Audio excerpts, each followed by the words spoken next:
Yes, indeedy. Welcome to the Upful LIFE Podcast. I'm your host, B. Getz. This is episode number 15. Coming at you live and direct from the Vibe Junkie Studios in Oakland, California. And we're so thrilled to be back with you.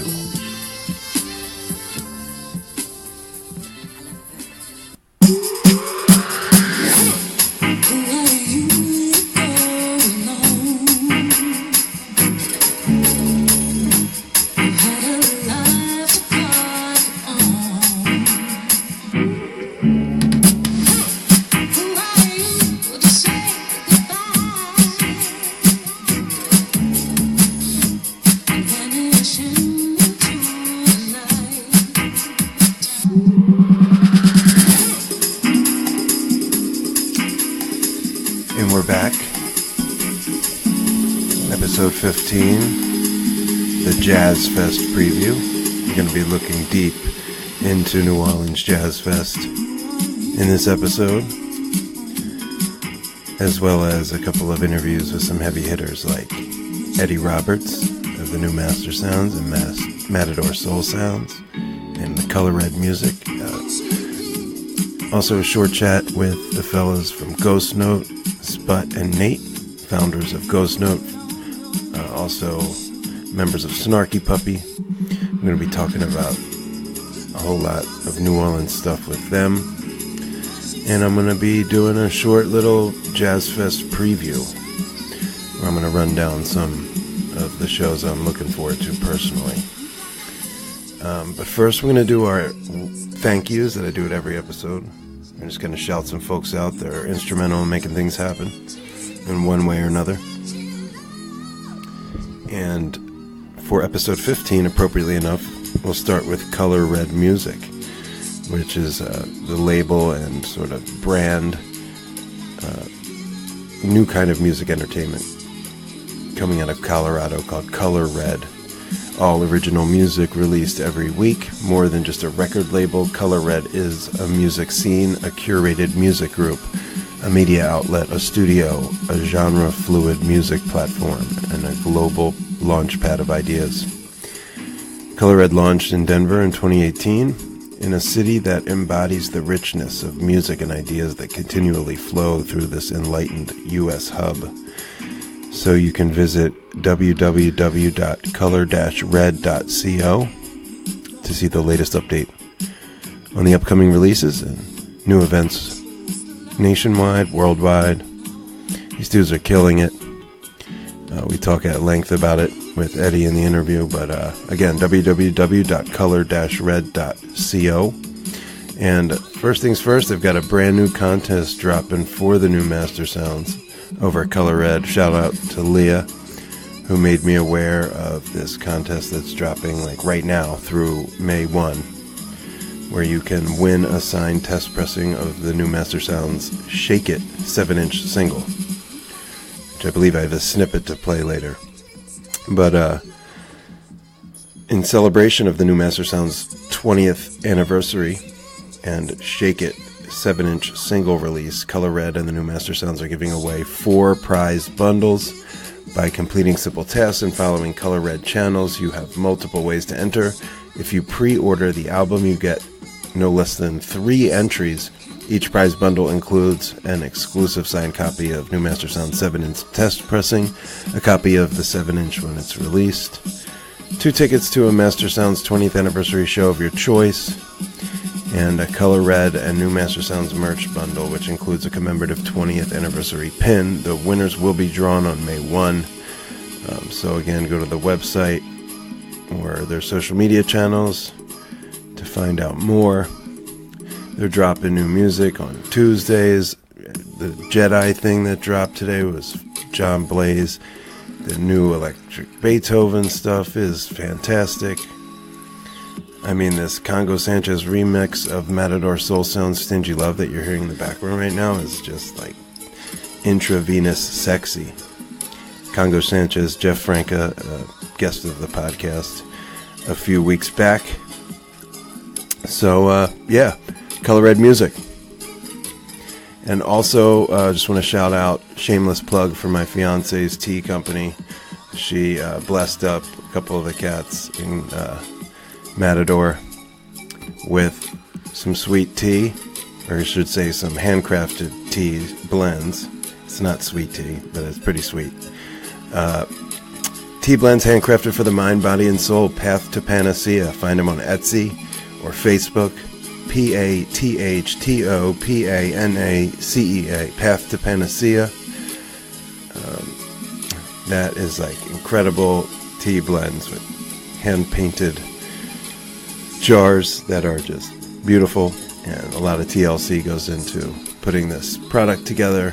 So yeah, it's also part of the Upful Life Podcast, so wanted to thank Path to Panacea along with Color Red music. And check out Path to Panacea on Etsy and Facebook.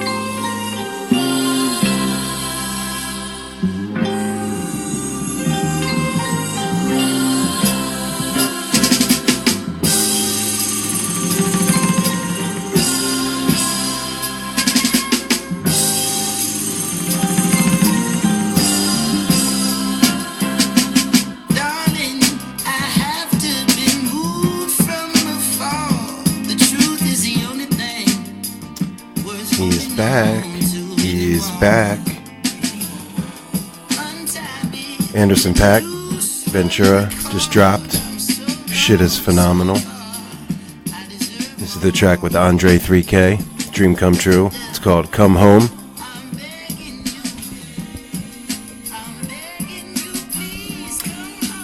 Just wanted to take a moment, show some love to Swanee Rising Festival, which happened a week and a half ago. Tremendous first time event done with the Spirit of Swanee. There's been a lot of buzz and a lot of talk about Halloween and things that have gone wrong and unfinished business, and I'm not going to touch any of that. I'm going to talk about the now and the future and just kind of a deep bow to the folks that made that happen.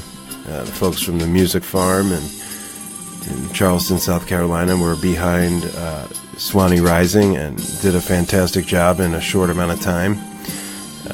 A short review out on Live for Live Music this week, you'll see, with some highlights, but I'd be remiss if I didn't just take a moment to give them some props, and the artists and bands that came and performed threw down performances worthy of the Bear Creek comparisons, none more so than my favorite band, Lettuce, featuring the episode 14 guest Adam Schmeens Smirnoff. It's no secret Lettuce is my favorite band. They're my boys. I've seen them play on the amphitheater stage at Swanee no less than 22 times. And this one on Saturday night, the second and festival closing set that they performed, was among their most triumphant and glorious performances that I've ever bore witness to. Not just at Swanee, but anywhere I've had the privilege of seeing Lettuce perform. Yes, it was that good. So just wanted to acknowledge that. Also, Ghost Note who you'll hear from later in this episode, played 2 outstanding sets, and then members of Ghost Note and Lettuce played like a 4 a.m. campground jam on borrowed equipment for like 2 hours. And it was, the kind of thing dreams are made of. And just one of those only at Spirit of Swanee experiences. And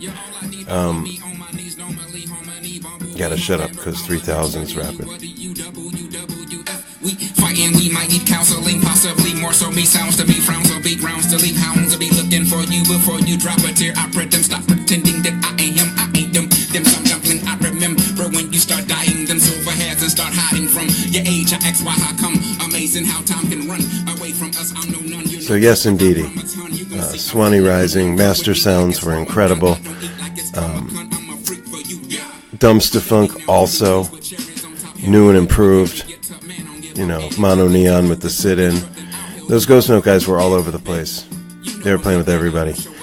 And really enjoyed some of the local cats like LPT, this Cuban band out of Jacksonville. And Holy Miss Molly was super funky, setting the table for the second Lettuce show. So yeah, there was a lot of good stuff going down at Swanee Rising, typical for that music park.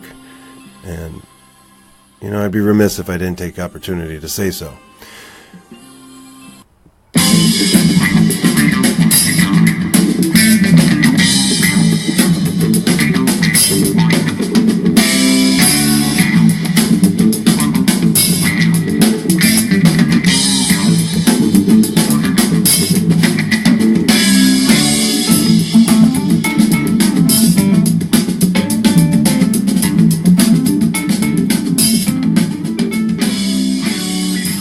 Now we've arrived at the feature interview of episode 15 of the Upful LIFE Podcast.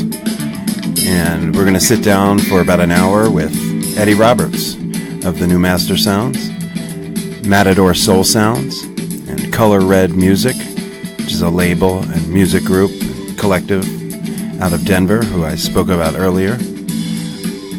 Eddie was kind enough during his 3-night residency at the Boom Boom Room with the Eddie Logic Project and Eddie Roberts West Coast Sounds, respectively. Eddie took the time while he was here to invite me to the Queen Anne Hotel, which is a magnificent, ornate, beautiful hotel here in San Francisco. And we sat down, chatted for a good while about his history and journey in the music world and the work he does with his charitable organization, The Payback,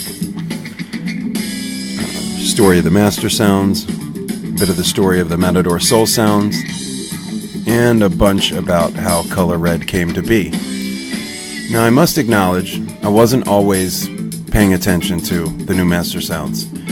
And years ago, I just somehow consciously missed a lot of what they were doing and a lot of what Eddie was doing. And hindsight's 20/20, and I see the sort of error of my assumptions and judgments in the rearview mirror. And I just wanted to take a moment and own that and say that I've come to learn that the Mastersounds are a phenomenal band, and Eddie Roberts is an even better guy. And you'll find out why in this interview. I feel like we just scratched the surface, but what a surface we scratched. We left a lot on the table for round 2 or even round 3. And I'm grateful for the friendship that I've established with Eddie, and humbly sort of acknowledge, tacitly acknowledge that any judgments I may have made in the past were misguided, misinformed, and I'm here to own that. And just a testament to how wonderful a human Eddie Roberts is, he still gave me this amazing interview and gave us a little snippet of the Shake It 7-inch, which I'm going to play before the interview in a few moments. Again, check out that Shake It 7-inch contest on Color Red Music, and stay tuned for a snippet of the new track, vinyl only release. And then you'll hear from the one and only Eddie Roberts of the new Mastersounds, Matador Soul Sounds in Color Red on episode 15 of the Upful LIFE Podcast. I'm your host, B. Getz.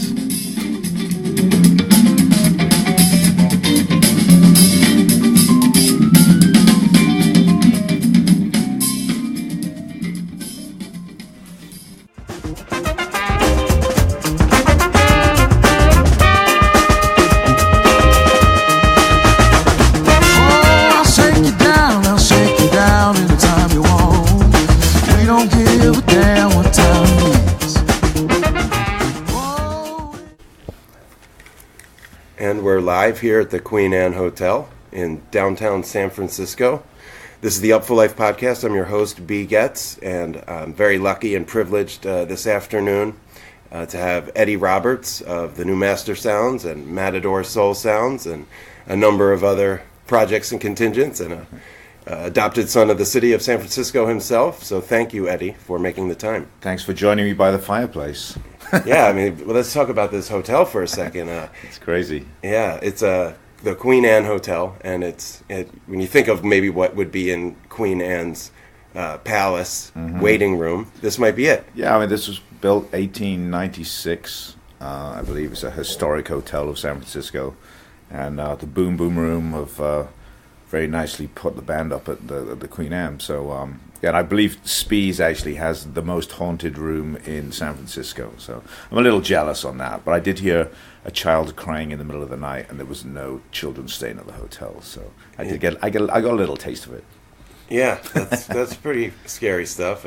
I would, not envy Chris being in the haunted room. I mean, you're getting a very little sleep while you're here as it is. So. Yeah. Well, apparently all the lady does is rearrange your clothes in the night. So it's a bit of feng shui going on. Yeah, feng shui ghost. That's an advantage, if anything, right? For a touring musician, for sure. Well, I've done some interviews in some hotels, and I've stayed at many hotels, but I have to say this is one of the more beautiful and sort of tranquil vibe lobbies of any hotels I've been in. Yeah, right. So thank you for making the time and bringing us here. And like I said, you are a adopted son of the city of San Francisco. You lived here for a time, and you're playing a 3-night stand at the Boom Boom Room with your Eddie Logic project, and as well as the West Coast Sounds gig tonight, which I'm looking forward to.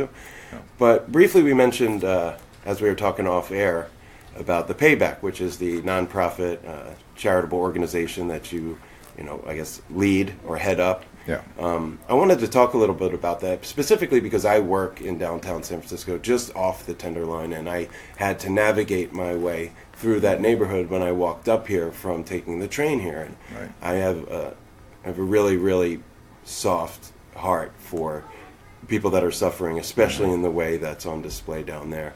So you mentioned that that's where it all started for you with the Payback. Yeah, I lived a block away from the Great American Music Hall, so O'Farrell and Larkin, right on it's kind of, I guess it's the edge of the Tenderloin. And I just really found a sense of community there, and I loved it there. I kind of got to know a lot of the people on the street, and, we'd always wave at each other and have pass the time of day sometimes, and I just felt a real great community, even though obviously there's all this suffering going on and all this homelessness and drug problems and things like that. So I just felt compelled that if I was going to be playing shows at the Great American Music Hall, that was part of the community, that I wanted to pay back to the community, and that's where the name came from. Obviously, it's a James Brown song as well, so it seemed fitting. So that's why I started it, and started working with an organization called Compass Family Services that have been around 100 years, and they work with families with children under 5, so homeless families and displaced families. So I started doing an annual event at the Great American Music Hall for that, and then I've transferred it to Denver, and I've been doing a similar thing with homeless youth in Denver now. That's but awesome. I still do keep a hand in with the San Francisco thing as well. Is the Denver project also under the Payback? Yeah. So we did one in December at the Ogden. Okay. Raised $23,000 for homeless youth in Denver. Yeah. That's amazing, man. Yeah, I'm happy to hear about that. And It's funny, before I got in trouble and had to take my little time out, the very last night of music I saw was your Payback event at the Great American Music Hall in 2014. Okay. With Nth Power opened, as I recall. Right. Or played, or Nikki played. Yeah, I was pretty sure it was the Nth Power opened, and you played with a version of the West Coast Sounds. So maybe that was the one with Zigaboo?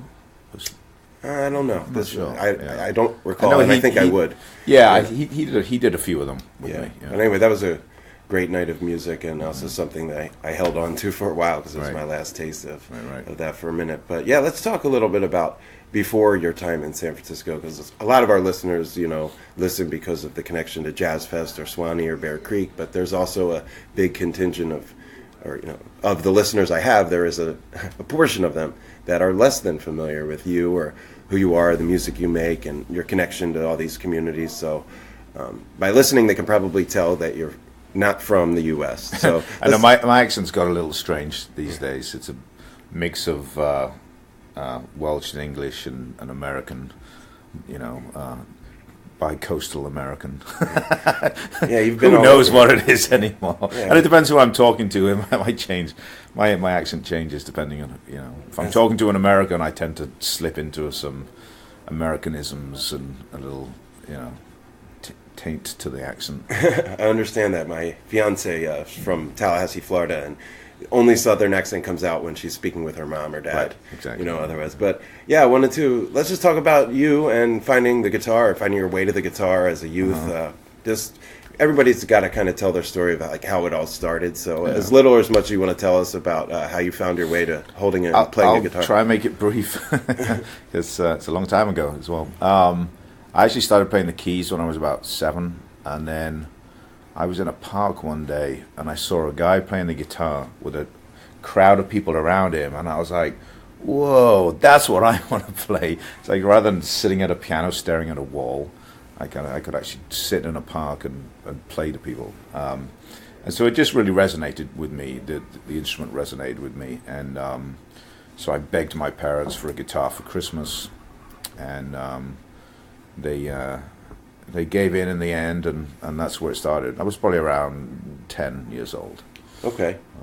And how soon after you switched over to the guitar did you realize that this was your calling? You knew right away? Oh, yeah. I mean, I was so obsessed with it that I on the back of the kind of cardboard backing of a notepad, I drew out the strings and the frets, and I learned all the chord shapes before Christmas Day. So when I got my guitar Christmas Day, I already knew the chords. Okay, right on. So you knew it. Yeah, I was an obsessive, or still am. Yeah, well, it's obviously been the right call, because here we are talking about your illustrious career all these years later.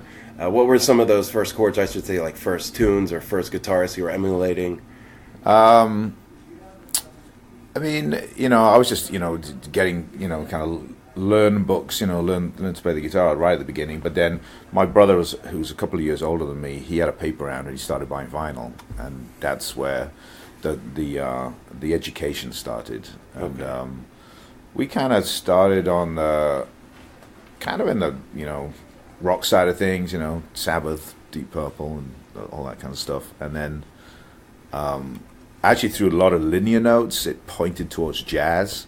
A lot of these guys talked about jazz and their influences of blues and jazz. So we started buying, records, just randomly going into shops and record stores and, looking through the jazz section and picking out albums of people that we'd heard of or heard people mention. And I got really into Hendrix, but simultaneously kind of being into like bebop and I guess I kind of settled around that like hard bop era, the kind of 60s Blue Note stuff that really resonated with me. And Grant Green was really the first jazz guitar player that I heard. When I heard his sound, it just struck a chord. I couldn't agree more. I mean, I'm obviously less schooled or learned in that world as you, but when people ask me, my favorite guitarist, I would say after Jerry Garcia, it's Grant Green. And it was, I found Grant Green because I was through the Gray Boys, basically. Right. And Robert Walter, when I was a very young guy, and nervously approached him. I was underage, had like 2 X's on my hands at the show. It was in 1997, and I asked about a song that ended up being that it played and was Flood in Franklin Park Cool. live at the Lighthouse. I've told him this story a number of times. Yeah, I think he just likes me to hear me tell it because he pretends like he hasn't heard it before. But anyway, that's how I found Grant Green. And cool. I got to say, of all the guitarists in that realm, it was his music through the Blue Note, Rare Groove stuff that really got me. What was it about Grant Green that stood out to you? Because you've modeled a lot of what you do in his sort of I found a lot of the jazz guitar players, it was kind of a very dull tone, kind of, they almost sound like they're underwater. And there was just this kind of zing and presence to Grant Green's sound, and I also just really like the kind of lyrical simplicity that he plays with. It's not, too many notes. I mean, I know I play too many notes, but I love how he didn't play so many notes. It's just there's a real beauty of simplicity to how he plays, and he just really sings through the guitar. Yeah, I would agree, and I feel like there's a whole school of musicians like yourself and younger that kind of, just like there's a million jam bands that are out of the Jerry Garcia tree. There's a lot that sort of come out of that Blue Note, Rare Groove. Well, realm. And more and more, it seems to be resonating more now than obviously it did at the time. There was, I just did an interview for one of the jazz magazines, and that was really the story. They were telling that he wasn't really recognized. Right. He was, during the time, because of his simplicity, and so they were trying to figure out why so many people are into it now. And so it's cool that he's having that resurgence, even though he's not around to appreciate it. Right. And it's, I guess what was all the rave then was that fusion, that really intense, lots of notes, polyrhythmic, and he was so about pocket and groove and I mean, like I said to them, it's a lot of the great jazz singers are celebrated for their phrasing, and it's almost like they're kind of the beauty of phrasing and simplicity. But then for some reason, Grant Green wasn't celebrated for that doing that on the guitar, but now he is, because it does resonate with people. It sure does. I mean, that's timeless music, and I think that's alive and well in what you do. And you do a Grant Green tribute from time to time. Yeah. How'd you put that together? It was, somebody suggested it to me, and I kind of felt that maybe it was a bit obvious, but then when I talked to people, they were like, I was encouraged to do it, really, and then I asked Grant Green Jr. if I could have his permission, basically. Right. So that's honorable. And he said he couldn't think of anyone better, so that was a real honor. So I've been doing that from time to time. It's actually, I'd say at this point, it's my most enjoyable show. I just love playing that music. It's I get so much out of it playing that show. It shows, and I've seen it twice now, and I enjoy it. And I love Grant Green. I think you do him honor and respect, and kind of bring his music or his style, I should say, because it's a songbook of a lot of artists that you play in his style. Right. But I feel like you're kind of passing that on to folks that might not connect with it otherwise. Yeah, and I'm surprised. I guess because I was always so deep into it, I'm surprised how little people know. And a lot of people know the songs, and they go, "Oh, I didn't know that was him. Grant Green." Right. Now it makes sense. Right. So that's been really cool. Yeah, that's been cool. Well, a lot of people, are familiar with the new Mastersounds here in the States in terms of what they know of you, but in my prepping for this interview and just doing a little bit of research, you were well down the road as an established band long before you, quote, broke through here. So could you give us maybe a little bit of a primer on how the Mastersounds came to life, where, when, what the vibe was like? It was in Leeds, right? Yeah. Paint the picture for that era of the band. Yeah. So there's various biographies out there, or that say that I was running clubs in Leeds. And it's not actually true. I was kind of involved. I was working with some DJs, and we had a little crew, and we were putting club nights on, and I was kind of the office boy, really. And so I was tailor-making bands to play at these nights, but they were very much DJ-led nights, and DJs playing funk and soul and acid jazz, which the phrase that we mentioned earlier. So I was kind of like tailor-making bands really for that scene. And then in 1999, having had a band called the Mastersounds, I changed the lineup. There was a couple of years where we didn't do that, and then in 1999 we started the new Mastersounds. Okay. So it's our 20-year anniversary this year. Right on. That's awesome. I didn't realize that, but I saw that the first, at least as far as your discography goes on Spotify, the earliest recording was issued in 2000. So I had to figure there was history before. You don't just show up and make a record day one. Right. So you had the Mastersounds. Mastersounds, yeah. Was it rooted in that same sort of throwback vibe? Yeah, for sure. And it was, Simon, the drummer, was in that band, and we actually didn't have an organ player in the band because I had another band called the Three Deuces, which was an organ trio. It was just guitar, organ, and drums. So I didn't, there was no point starting another band that was just playing organ music. So it was that was just guitar, bass, percussion, and drums. It was a little bit more kind of simplistic, but still in that kind of funky kind of blue note vibe.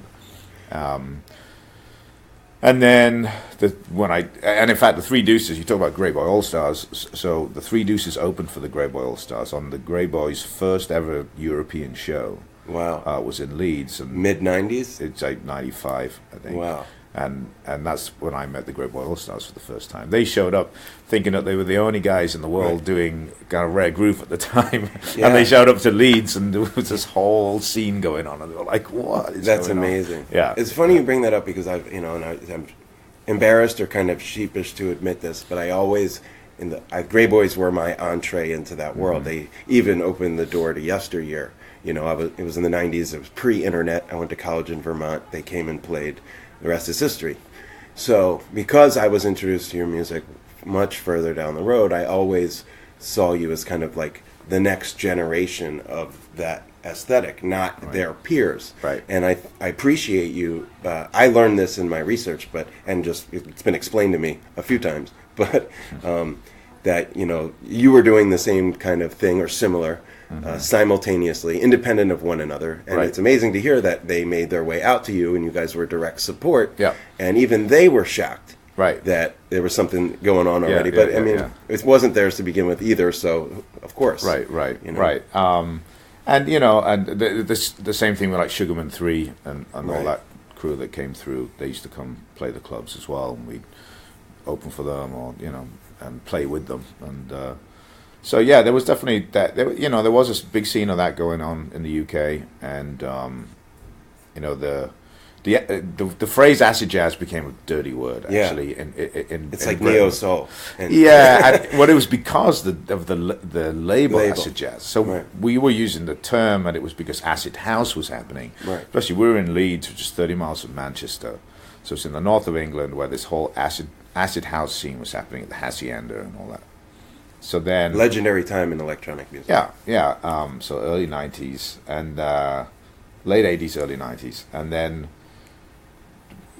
so we started playing, dance floor jazz essentially, and we called it acid jazz because you could dance to it, and it was the kind of antidote for the acid house scene that was going on, and that's kind of where it came from.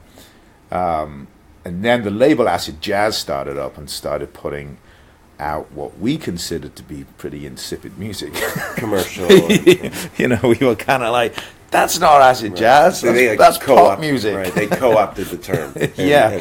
So then we used to get really offended when we were called acid jazz. We were like, we're not acid jazz. But then I came to America and people say, oh, you're acid jazz. Yeah. We were like, no. And then like, oh yeah, I see what they. Yeah, that's what they mean. It's a different connection, right? So we embraced the term eventually. Right on. Yeah, it was funny.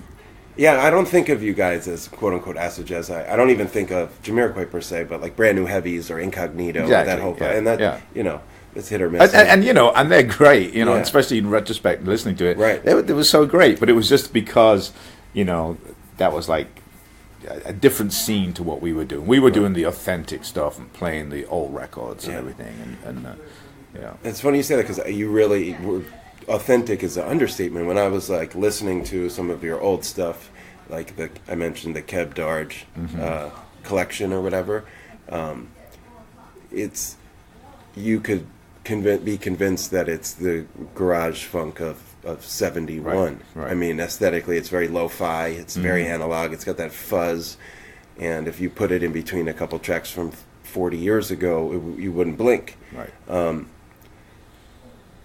How did you conceptualize or arrive at that in a time where, especially then, the idea was you wanted to sound current and now and really big, fat sounding music, and you guys are the antithesis of that. You're doing a very minimalist, lo-fi. Before it was cool. Well, like I said, that the Daptone, well, pre-Daptone, it was Desco, right? And so Sharon Jones, and I think it was over, and I got to know the drummer Philip Lehman, and he was he ran the label with Gabe, and they were both into this whole production, what became known as Shitty is Pretty. There was a famous interview with Gabe, and I think he said Shitty is Pretty, and we've all held on to that, and I talked to them a lot about this, the way they use tape and distort the tape and how they used to do it back in the day, and so I started experimenting with that, and that was just a sound that I loved, and then we played a show at the Jazz Cafe in London, and Keb Darge, who is this world-renowned DJ collector and curator of some kind. Yeah, I mean, he was at the time probably the most famous kind of deep funk DJ around, and he was DJing that night, and he came afterwards. He said, "Oh, we got to make a record together." So he kind of came up to Leeds, and we went in the studio, and he was, executive producer. Basically, he told us to play everything a little faster. He's like, "Yeah, just like that, but faster." Because he's a DJ. So he's a DJ. He just wanted dancing. Yeah, exactly. So there's a fantastic aesthetic on that record. I mean, it stands the test of time. It's my favorite of the old Mastersounds material. Yeah. And it was made very, very simply, just straight onto tape, and that's actually what I've gone back to now with the Color Red Studio. I spent so much time in post-production trying to make things sound like that old tape sound. So why don't I just go back and do, because there's different ways to do tape. You can have like a 2-inch 24-track tape machine, which is very hi-fi, and it's hard to get it to sound like that old gritty sound. We've got a Tascam 388, which is a 1/4-inch tape.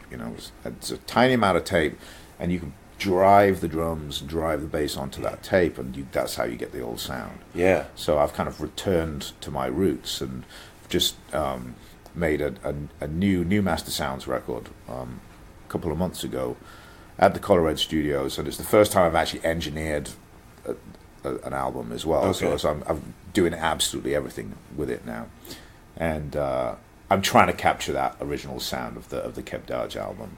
I look forward to that. Hark back to that a little bit, yeah. Because I was listening to the Nashville Sessions too, which is the most recent thing that's available in stream services, and it's a much different sounding. It's not necessarily any less analog or less. No, I mean it's a really, or maybe it is. I don't know. It's a different fabric to the sound, and it really gives the band another dynamic. Well, I mean, that is super analog because we played straight down onto 2-track analog tape, and then from analog tape it got cut straight to vinyl. So no digital process whatsoever on those. It's really raw, but it's also has a currentness too. Right. I was impressed because I was trying to do the bookend of like then and now and kind of just grasp, the pendulum of the material, how it sounds. So there's no opportunity when you're recording like that to do any post-production. So it's literally just live straight on the tape. So you kind of have to mix it before it hits the tape. Right. You know, Everything's got to be right levels. Yeah, which is a little difficult when you're playing the guitar and at the Sure. same time. But I kind of like, you know, did it, and it's you know, what you get is what you get. Yeah. You know, there's no changing. Right on. That's part of why I love doing this podcast, is what just happened, where like something that I really loved to have explained to me but just didn't know how to ask, and then you just gave it to me. So thank you. And I know the listeners will appreciate that too. Jeff Franca did that last episode with some drumming techniques with electronic versus. Anyway, I digress. I want to kind of speed it up a little bit to when you kind of the Mastersounds break through to the U.S. Well, funnily enough, Grey Boy All Stars again, and 2004 we get invited to come and open for the Grey Boy All Stars. Kind of, it was like their little reunion tour they were doing. I remember. Yeah, we played the House of Blues in Chicago. Yeah. So I know some of the guys in the band, at least Eric Newsom, the manager, had realized that it was the same person, you know, right. from '95, or we show up in Chicago, and they were like, "Oh, it's this guy again," you know. And it was literally our first time, and we did 2 nights there, and it was just an eye opener. You know, the scene had been dying in the UK. They gave like 2 a.m. licenses to all the bars and everything, so no one wanted to pay to get into clubs anymore, and it kind of killed the live music scene big time. So we were kind of struggling out there, and came out, and House of Blues, 1,000 people, groove into to Boogaloo, and we were like, oh, okay, hello. This is where we need to be. So that was the start of it, and we came back 2005, played High Sierra, right, and played the Boom Boom Room the night before High Sierra. Okay. Somebody asked me last night, "Oh, how long have you been playing the Boom Boom Room?" I was like, since 2005. It's like, wow, it's quite a while. It sure is. And it hasn't changed at all. Right, like an old sweater. Yeah, that's funny. Yeah, I was introduced to your music at Bear Creek. You guys were among the host bands at Bear Creek, along with Dumpster Funk and Lettuce, where you would play 2 times every year at the mystical confines of Spirit of Swanee Music Park. Yeah. And when I think of folks that I would identify with the park, because my experience there isn't so much Wani, but it's Bear Creek, I think of you guys. And I feel like that was sort of like a cosign, or kind of like an admission that these guys they're not just some foreign band playing some like niche music. This is, you are like part of our thing, the La Costa Nostra, you know what I mean? Right. And I just want to maybe talk about what that was like the annual thing at Bear Creek, either for the Mastersounds or just for you personally, because it's like a family reunion, and and you're a very beloved band, and you're a very beloved guy. In that community. I mean, we played every single year. And I remember the first year, you know, we arrived not knowing anything. We actually came to one airport, and the runner was at a different airport. So we were in Tallahassee, and the runner was in Jacksonville. And we were on the phone. We were saying, "We're at Carousel 5." He said, "Well, I'm at Carousel 5." And it's like, just a little technical issues. Back with Eddie Roberts, and we were talking about Bear Creek. So it was the first time we went. Yeah, like I said, so the whole chaos happened with us only just making our showtime, and straight after we'd played, you know, obviously great gig, great response, and everything. Paul Levine said, "Okay, so I got you guys hotels. It's, you know, a couple of miles away." And me and Simon were like, "Hotels? No, we want to hang out. We want to stay. You know, we want to stay on the festival." And we ended up both, me and Simon, staying at the Treehouse for the whole weekend, and amazing. That was the beginning of our, you know, great friendship with Paul, and that was kind of like, we became the fabric of the success of the festival, like that weekend, just being there, just hanging out at the Treehouse. And remember the final night, we were hanging out there, and I say to Paul, I was like, "Dude, if you can find some backline, we'll do a jam like right here." He's like, "Really?" Like, "All right, give me an hour." And sure enough, he got to, and then that became a tradition. It was the treehouse jam after party. And that's literally how it came about. That's amazing. Yeah. That was something I look forward to each and every year while it lasted. Yeah. And it got a little out of hand towards the end, and they had to change it up. But So an interesting story, an interesting development, really. So last summer, end of last summer, I started thinking about the 20-year anniversary of Mastersounds. I'd also had a conversation with Martin from Antibalas, who I'd actually met when he came and played with the Sharon Jones and the Soul Providers. Or was it Soul Providers or Soul Destroyers? Anyway, so I'd known him for nearly 20 years as well. And we were talking, and he mentioned that it was also Antibalas' 20-year anniversary. And I've been working with Alan Evans of Soul Life, who also mentioned it was his 20-year anniversary of Soul Life. Yeah.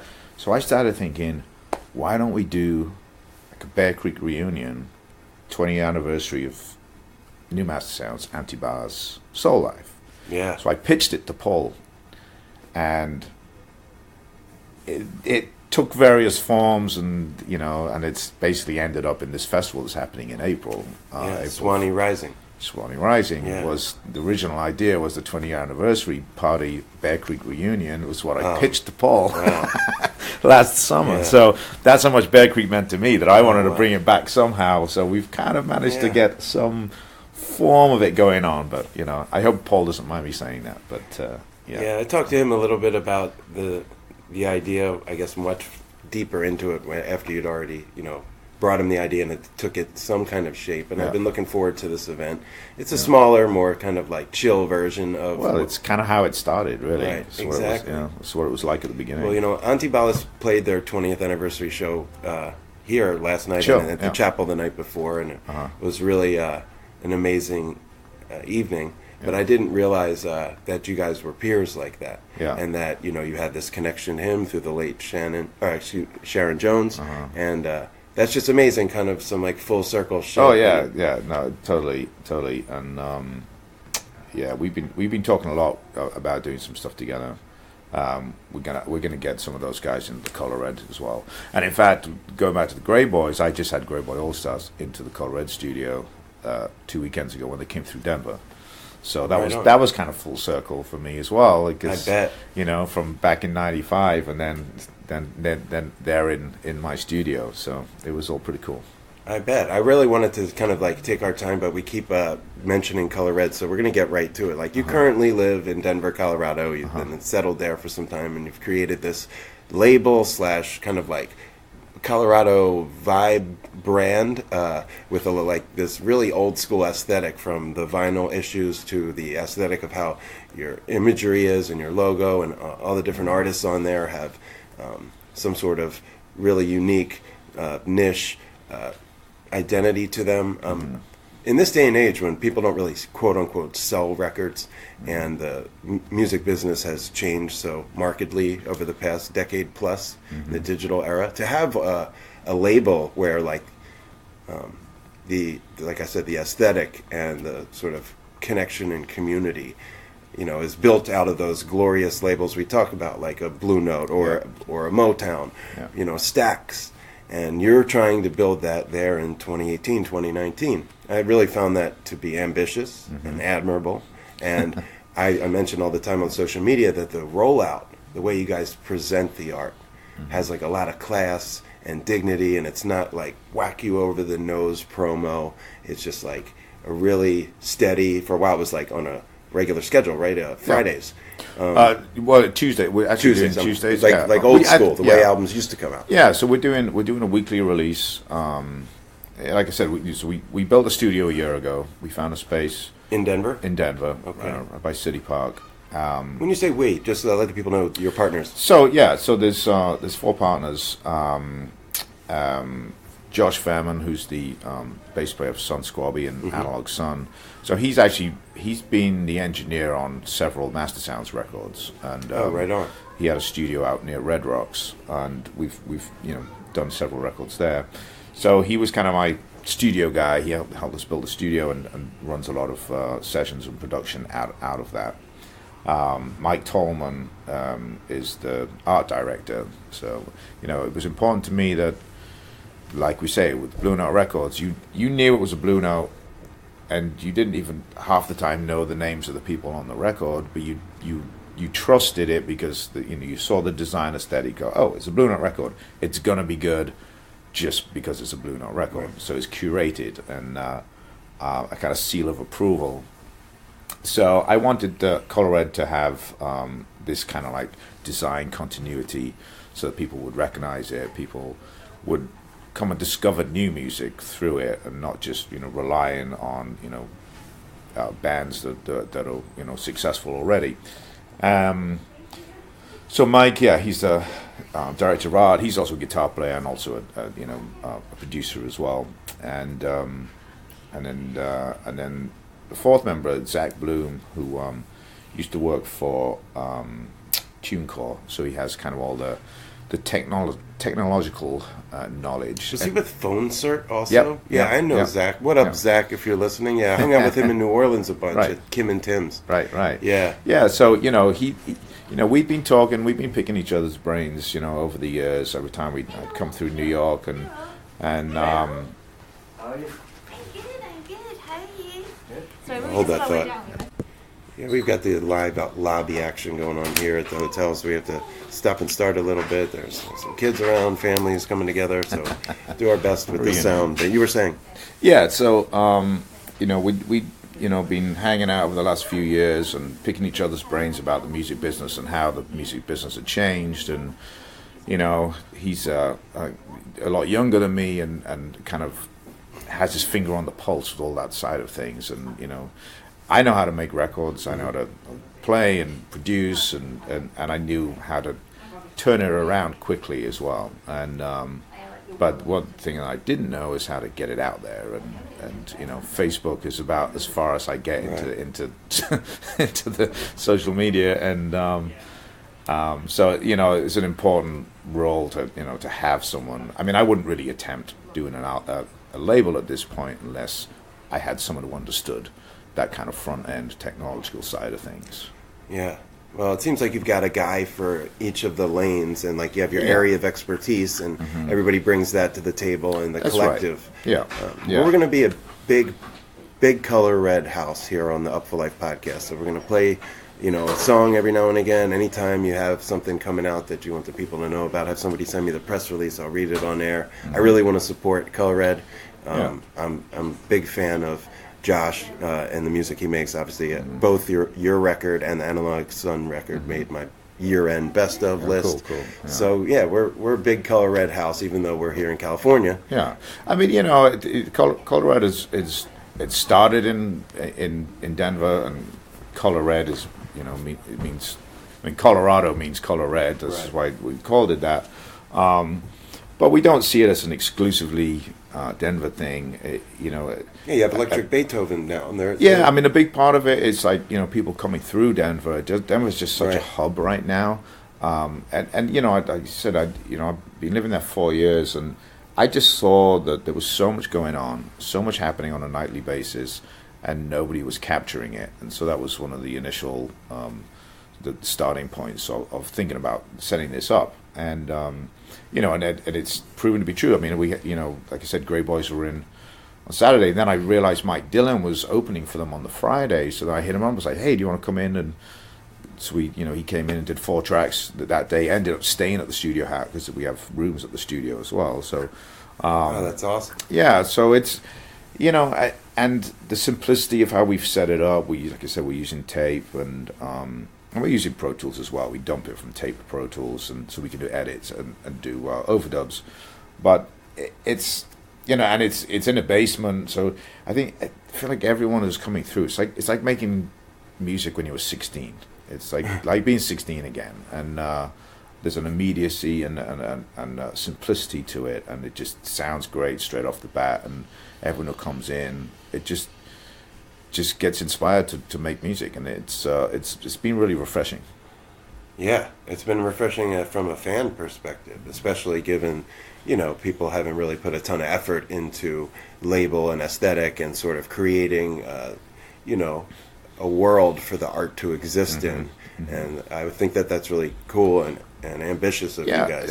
We've also kind of set it up in the kind of business way so that it doesn't cost any money for the artists. There's no outlay, there's no overheads to, there's no expenses to recoup. So everyone gets paid from $1, and so you can come in, make music, get it out, and start a revenue stream for everybody. Right on. I think it's also important that, as you mentioned, Denver being this hub and artists constantly coming through, and you have this sort of a Kevin Bacon 6 degrees of separation. You can touch so many different artists, so many different bands because of all these really deep-rooted personal histories that you have with them. And now you have all these bands and artists that are sort of playing with one another in side projects and sort of this big familial thing. And it's almost like home base can be Color Red Studios, where people can just count on coming through, laying something down, connecting, and then getting on. It was important to make original music as well, because obviously we had this spate of kind of all-star jams and super jams going on, and everyone just playing covers all the time. So that was another thought. I was like, well, if people are going to get together and play, why? If you come in the studio and make some original music, then you've got original music to play on these super jams, and they don't really become super jams. Then they actually, become projects. And so there was a lot of different thoughts that kind of instigated this, and I'm really happy with how it's going. I'm really happy with how both the artists are receiving it and the audience is receiving it. Right on. Yeah, we had Jeff Franca on the pod, and he's super stoked on it. I know he's been involved in a bunch of that. He's been very, very, very involved in it. Yeah, for sure. I mean, he's great. Got some bright folks behind the boards and making the music and creating the art. So, and then remixing is a big part, because kind of coming from the British scene, remixing was always a big part of that whole kind of DJ culture back then, and so I really wanted to incorporate that as well, because that's also a big part of the EDM scene. They're not two separate scenes. That they're so integrated these days. All dance music. Yeah. So we're definitely involving that, and Frank has been doing some remixes, and we've also kind of branching out to Europe a bit as well. I've got like you said about this network and the 6 degrees and I realized how big my scene was, and how many people I did know worldwide. It's and I didn't realize it till I started doing this, and then I was like, oh wait, I can get so-and-so. Oh, I should get so-and-so involved. And it's like, so one of my really good friends in Madrid, who's very plugged into the DJ scene out there and in Europe, really, I've got him spearheading a lot of remixing going on in Europe. So we're making the tracks in Denver and then sending the stems to Europe and seeing what comes back. It's exciting times. Yeah, global and connecting all your worlds like that. Yeah, there's a lot that we're not going to get to. We're going to have to do a part 2. Sure. I mean, we still got some time, but I didn't want to just give short shrift to one of the most exciting projects, in my opinion, that's come through our scene and our world in a while, and that's Matador Soul Sounds, which we talk about super groups. You could call it a quasi super group, but you guys are a band, and you're making original music together as a band. You just happen to have success in other bands. But this is a band. Yeah. I mean, not a super group. I mean, it wasn't set up to be as a super group. It was set up because these are people that I knew. It's like these are the people I've met through work. But for those who don't know, Alan Evans from Soul Live is the drummer, and that came to be because he subbed for Simon with the Mastersounds. Well, I mean, partially. I mean, he subbed for Mastersounds because we'd been, running into each other and jam crews or Bear Creek, things like that. We'd end up on stage together and go, oh, we got to do something. Right. And then there was a time a couple of years ago where Simon couldn't do a couple of weeks of a run, so Alan was my first call, and then I was like, okay, we really have to do something. So we started that off, and Chris Spees, that I've been working with, he kind of ended up being the organ player of the West Coast Sounds. Right. And West Coast Sounds was the band that I started when I lived in San Francisco. Right. Side project when for the Mastersounds weren't playing. Yeah. And So, what were we saying? We were just talking about how the Matador Soul Sounds kind of became a band. So, you know, got Spees in. Spees brought Kevin in that I didn't know, but Alan knew. And then, and we actually, the first recording we did was just a 4-piece. And I was just like, you know, this is such a wasted opportunity. I know what we should do here. And I called Kim and I called Adrian, you know, and that's kind of how it happened. That's not the norm, though, to have like 2 lead vocalists in this scene, let alone 2 female lead vocalists. But I think that's like one of the greatest attributes of the group is the front woman or front women. Yeah, and you know, and one of the initial ideas was kind of, you know, using the voice, integrating the voice so much in the music, so it wasn't a singer with a backing band. It was like everyone was part of the band, part of the rhythm section sometimes, you know, so the vocals sometimes act as the horn section and, you know, and doing some of the drum hits and things like that, just kind of like integrating it more than it just being, you know, singer, backing band. Right. And it seemed to lend itself to having 2 people doing that. And I got my 2 favorite people from the scene, you know. Yeah, I mean, you knocked it out of the park with them, and the record itself is really outstanding. I mean, like I said, it made my personal best of last year, but it gets a lot of love in our scene, and I feel like the opportunity to see Matador Soul Sounds live is few and far between. I saw you guys do your debut at Brooklyn Comes Alive, in essence, and then I saw you play at the Hardly Strictly Bluegrass Festival here. Right. We just did Jam Cruise, so we did the Sail Away. We did the Sail Away set on I bet Jam that Cruise. was amazing. Oh, it was epic, yeah. What's on the horizon for the future for Matador? We got a little mini tour happening in the Northeast at the end of March, so March 21 to 24. I'm going to have to send my mom to that. Yeah, so we're at Ardmore? We're at Ardmore, cool. Brooklyn Bowl, Union Stage in D.C., and Mohegan Sun up in Connecticut. Right on. So that's nice March 21 and 24, yeah. Cool. Yeah, and then we got, you know, we're actually doing Fuji Rock Festival in Japan. I saw that. That's amazing. Yeah. Soul Life's done that in the past, I think. Yeah, I've this will be my 4th or 5th year. You did it with the Mastersounds? I've done it 3 times with Mastersounds. I actually did it with the West Coast Sounds 1 year as well. Wow. So So let's hit that for a sec. So tonight is the West Coast Sounds. You're playing 3 gigs at the Boom Boom Room. The last 2 nights have been the Eddie Logic project, which is kind of like a partnership with you and Jason, right? As the name would say. But tonight is your thing, Eddie's West Coast Sounds. It's a bit of a reunion, really. We haven't done it in a while. Like I said, when I lived out here, that was the regular band, and we did quite a lot with it, and released an album with it, and we don't get to do it very often, and so when I do when I've been doing the Eddie Logic thing, I've been using the guys from the West Coast Sounds as the band. It's just such a lineup of heavyweights, really, you know, with Jamal Watson on drums and Vic Little on bass, and then the horns, you know, Joe Cohen, Mike Olmos, who've, you know, been doing the Mastersounds. Yeah, they've been your guys for a while. Yeah, and then Spees on B3. So, yeah, I mean, and actually with the Logic thing, we kind of do it fully improv. So it's like, you know, we let he sets up a groove, we respond to it, and take it into directions, and you know, so that's really fun. But then, you know, tonight it's, you know, we'll be doing the album, and then we'll probably throw in some Grant Green stuff, and awesome. You know, just it's a bit more organic as a band, you know. Yeah, I mean, I'll be there right after work. I mean, I'm coming straight over. I might miss the first few songs, but so actually, you know, I feel like normally when I come to an interview or just any time during the day, I'm like in a hoodie and a flat brim and kind of just super casual. I'm going to get fucking dressed.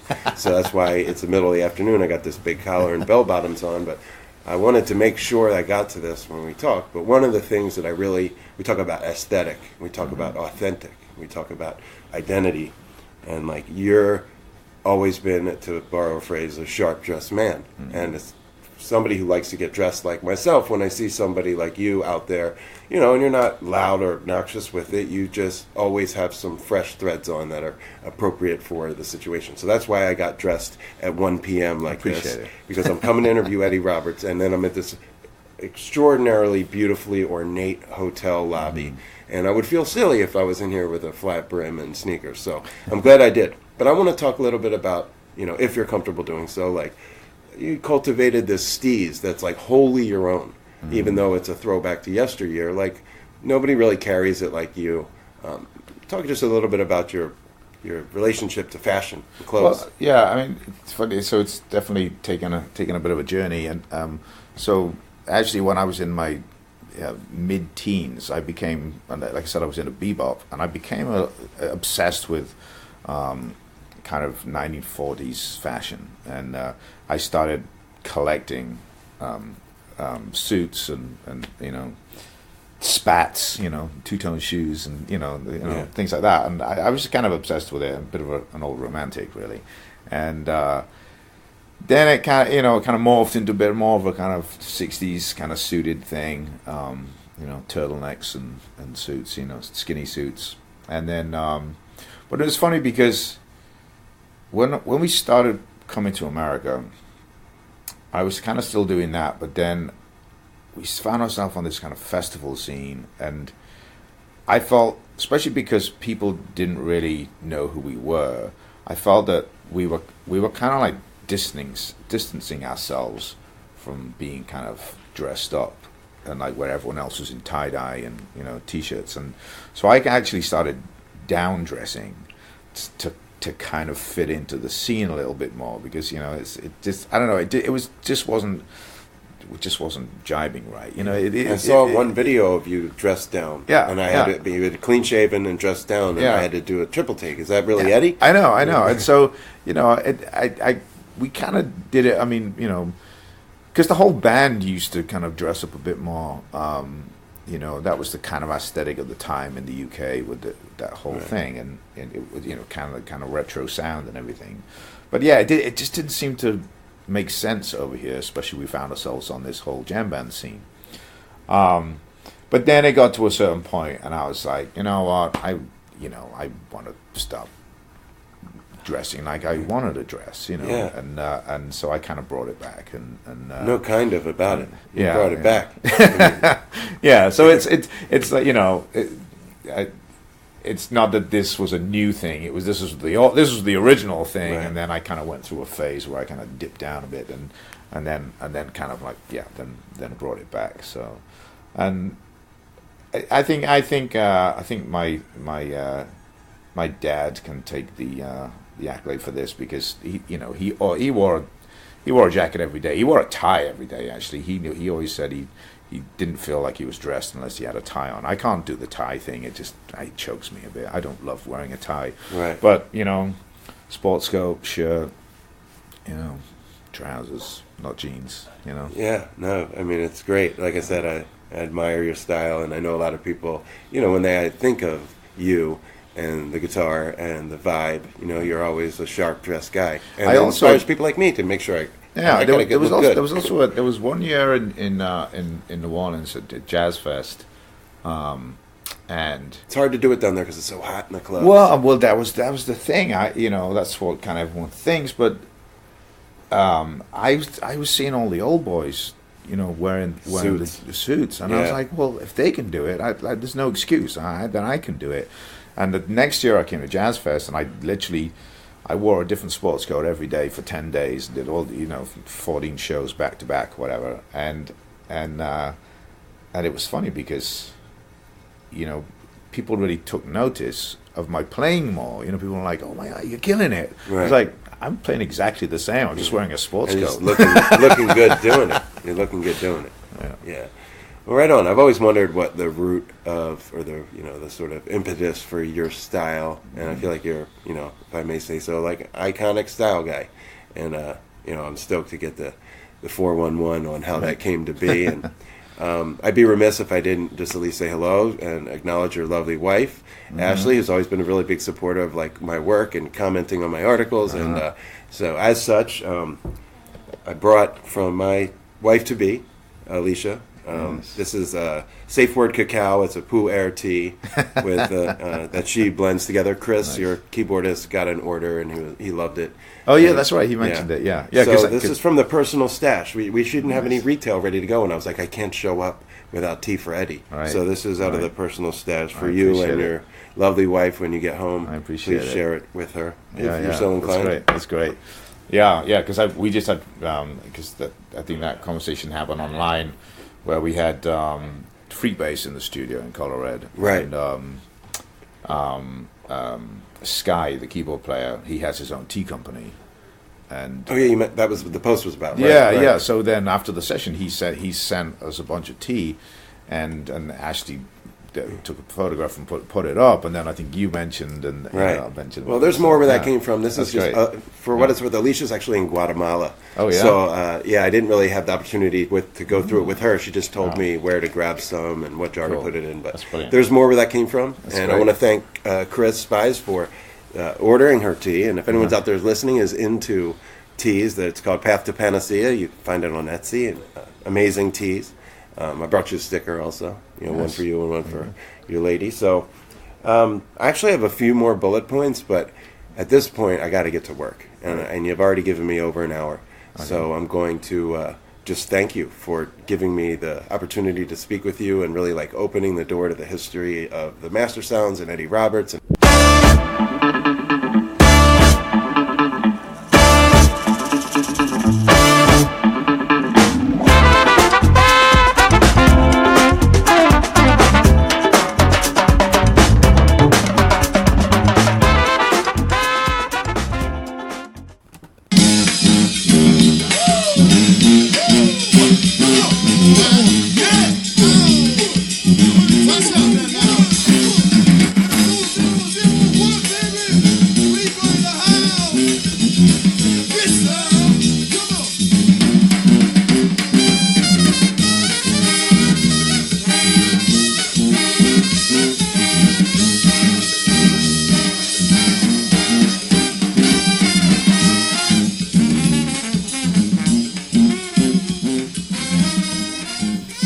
Man, that song makes me feel some kind of way. Rebirth, brass band, Casanova. Want to say thank you to Eddie Roberts for that fascinating powwow. And again, just acknowledge that I'm so stoked to be, somewhere in Eddie's universe where he made the time to kick down those reflections and that knowledge and those experiences.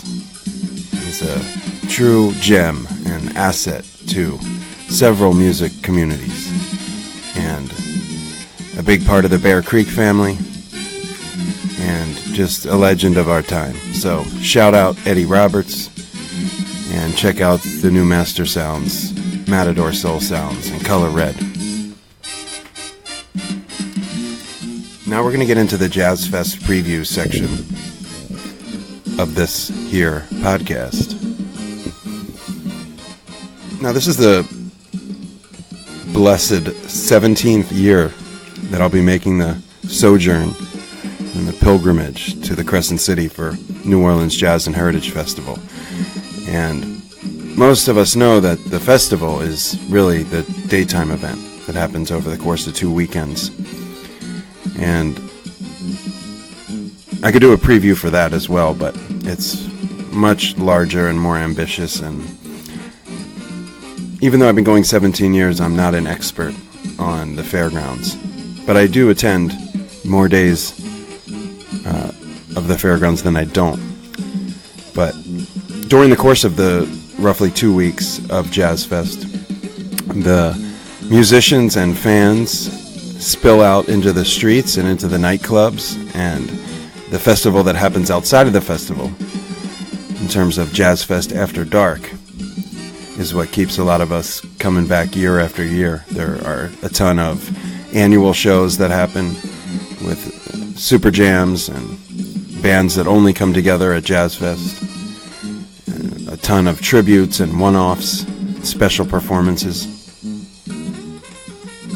So I am going to give a rundown of a handful that I am looking forward to attending and maybe a couple that I might not attend just because of conflicts with other shows, but are still worth giving some props. And if I do not mention a show that you're stoked about or you're playing or whatever, my sincere apologies. Everybody that goes to JAZZFEST knows that you judge your JAZZFEST not by what you saw, but what you were forced to miss. And those wise words came from Super D, Deanne Herman, now Deanne Berkowitz, my first editor at Jambase, taught me that at my first JAZZFEST. Judge your JAZZFEST not by what you saw, but by what you were forced to miss. So we get in on Friday night of first weekend. So we'll be heading up to the Howlin' Wolf for Dumpsta Funk Presents Dumpsta Fly, which is a tribute to Curtis Mayfield and the Isley Brothers, which will be Dumpsta Funk and Friends. And then the Motown Get Down is opening, which is a super band, super jam with members of Pimps of Joytime and Nth Power, Motet, Nate Edgar from the Nth Power, Nikki Glaspie from the Nth Power, Mike Dillon, Ryan Jalbert from the Motet, Lyle from the Motet, Schmeens from Lettuce, who was on the last episode, Chris Royal, who's about to drop a killer album with Dark Matter 2, and a ton of others. And there'll also be Raw Deal, which is members of Naughty Professor performing Earth, Wind & Fire in the Dragon's Den, in the Howlin' Wolf Den. So that's Friday night. Late night, be heading up to the Leaf for Swamp Grease,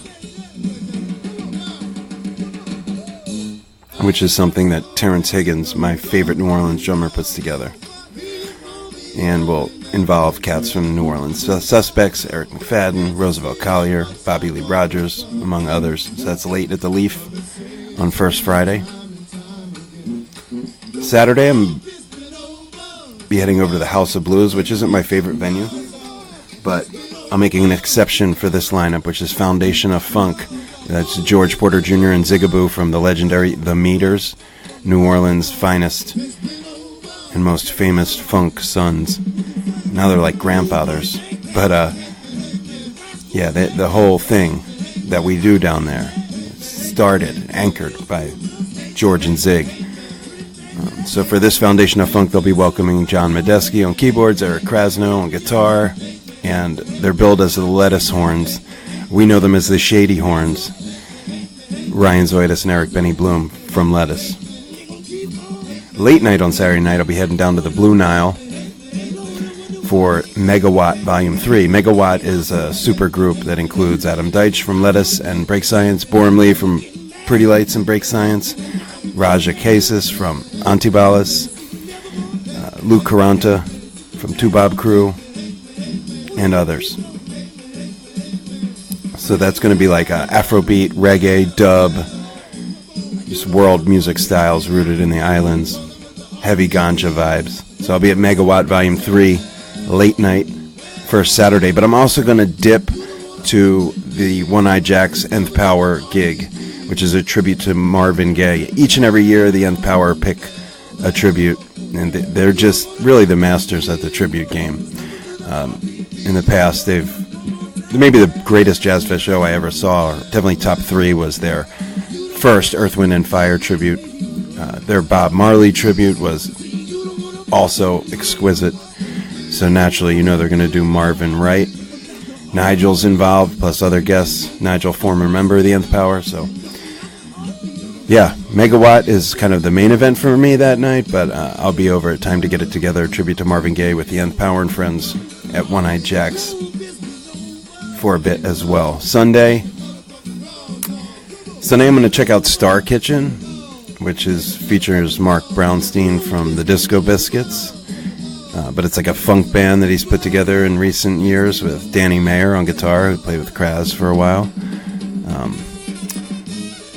Anyway, I'm going to check out Star Kitchen for a bit on Sunday, and then I'm going to hit the Lettuce in the Dumpsta gig also. Lettuce in the Dumpsta, self-explanatory.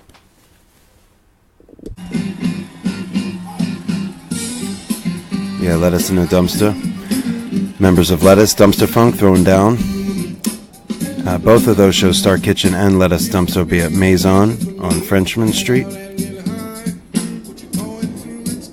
So that gets us through first weekend, and there's plenty of other stuff first weekend that I might even find myself at, but when I'm trying to do a preview here, I can't go too crazy on each night, or it'll just be me reading a bunch of shows. So I'm trying to do my best to select the shows that I'll either be at or find, kind of pique my curiosity more than the rest. So in that sense, I'll definitely be at Club Delph's Moroccan Trance Party, which is going down with John Medeski, Skerrick, Mike Rivard, who's the founder and sort of leader of Club Delph.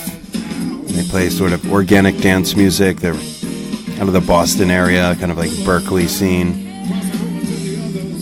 They have never played JAZZFEST before, but way back in the day I got hip to them through their DJ, Mr. Rourke, who was affiliated with the pre-Lettuce hip-hop band Fatbag. And yeah, that looks dope. Club Delph Moroccan Trance Party on Monday night. I'm going to move on to Tuesday just because I have quite a few for Tuesday. I'm sure there's certainly other worthwhile gigs on Monday night besides Club Delph, but I'd love to see a lot of people take a chance on that. So I'm going to stick with Club Delph Moroccan Trance Party for Monday night.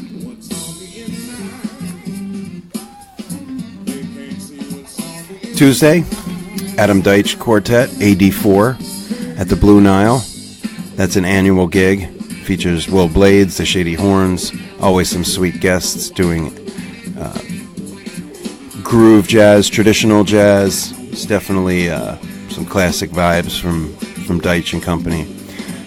On the same night, at roughly the same time, Two Bob Crew and Nth Power at Tipitina's. Love Two Bob Crew, classic Bear Creek band.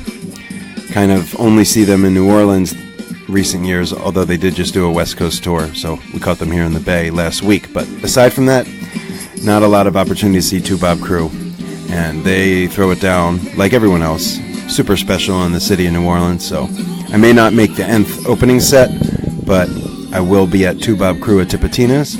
And then a real curiosity peak would be the Soul Aquarians salute at the Howlin' Wolf on Tuesday night, which is a tribute to Jay Dilla, D'Angelo, Common, Erykah Badu, and more. Few things in life that I love as much as the Soul Aquarians. This is called the Soul Aquarians, but they're doing the Soul Aquarians material, which was a glorious time from around 97 to 01, where Questlove, D'Angelo, Jay Dilla, Badu, Q-Tip, Mos Def and Kweli, Calm, Jill Scott, Bilal, Alicia E. Muhammad, James Poyser all got together and made 6 or 7 of the best hip-hop and R&B albums of their time. So this is going to be a tribute to that material, and it's going to feature Big Sam, Daru Jones, Marcus Machado, Bobby Sparks II, Jerry Henderson, Jermaine Holmes. Jermaine Holmes sings with D'Angelo, so you know that's going to be proper.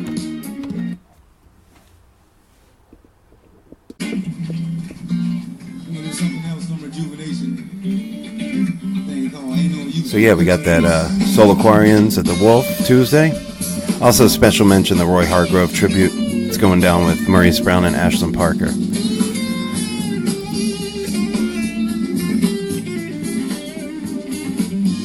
Wednesday, there's the Cosmic Crawfish Ball going down at NOLA Brewing and Heartbeat Productions. And it's got the Little Baby Jesus Peasant Party, which is a Lettuce spin-off that's incredible. Jesus Coombs at the helm, going subaqueous. Daru Jones has something at the Crawfish Ball. Roosevelt Collier, Rumpelstiltskin, which is a revivalist Naughty Professor thing. Corey Henry's Treme Funktet. White hot local band called the Iceman Special. Billy Ayuso, an artist at large. The Quickening, which is one of my favorite local bands. Benny and the Late Bloomers with Benny. So yeah, that's going down at NOLA Brewing and Heartbeat Productions. Cosmic Crawfish Ball, Wednesday. It's like a daytime into the evening. Early at the Leaf on Wednesday, we've got Adam Deitch, Big Chief, Donald Harrison, and Will Blades. So if you happen to miss that Adam Deitch Quartet Jazz Show. This isn't exactly the same, but it does have Adam and Will plus Big Chief, so it's authentically New Orleans at the same time. So that's a sleeper. Deitch, Big Chief, Will Blaze early at the Leaf on Wednesday.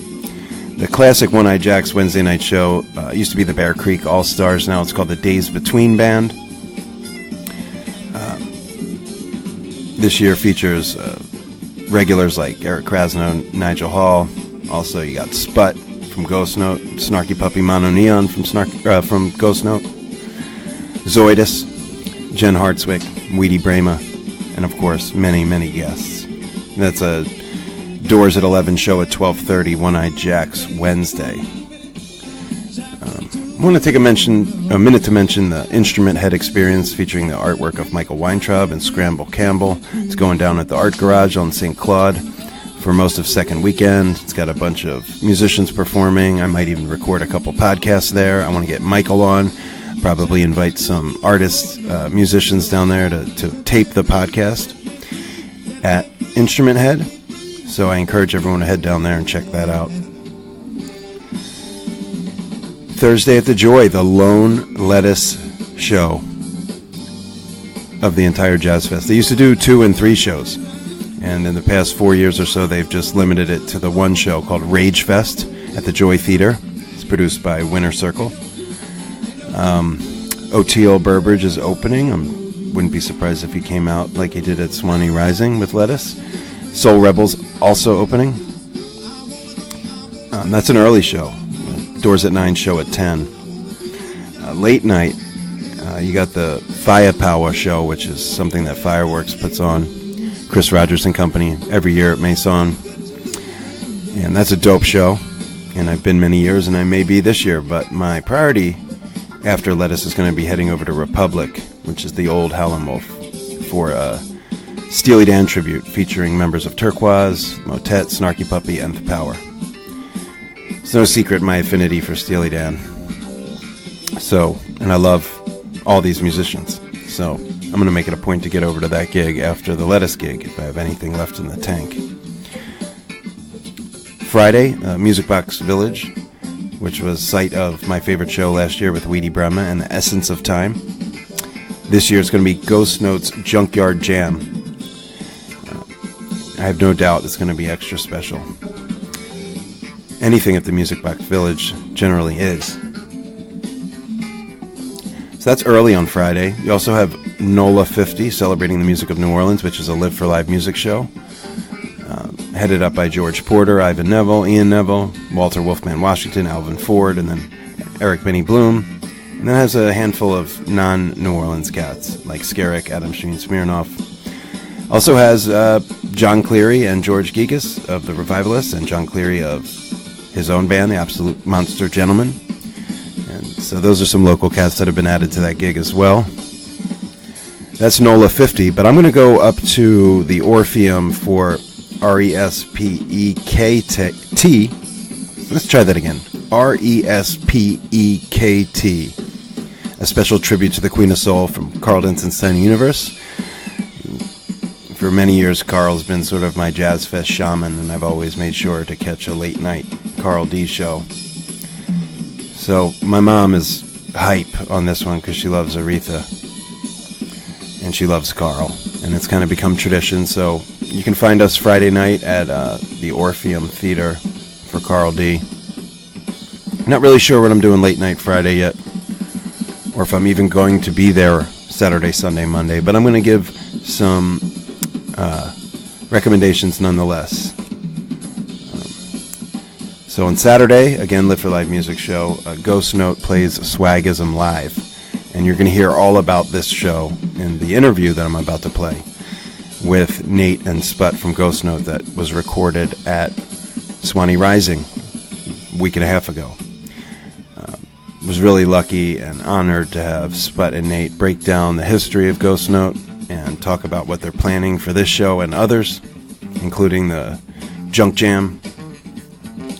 So, Saturday, Ghost Note plays Swagism live, featuring guests from the album. And you'll hear more about that in a few minutes. Late night, same building, One Eye Jacks, Break Science. Just Adam and Borum. I'm sure they'll have a guest or two, but it's been Break Science live band a lot lately, so should I still be in town, I would be stoked to catch just a regular Break Science show, and being swimming in funk and jazz and jam for 9 days. The thought of just some bass music, future bass womp, to kind of break up the monotony of all the funk. And I'm sure that's what Adam and Borum were thinking when they booked this show. So Break Science, late night on Saturday. Also, Benny and the Late Bloomers, Benny's jazz thing happening at the Leaf late on Saturday. You know that's going to be smoking. And then we've got Sunday, the James Brown Dance Party, featuring members of his band, the JBs, including my man, Jeff Watkins, who I remember from Brotherhood of Groove, New Orleans band of a generation and a half ago.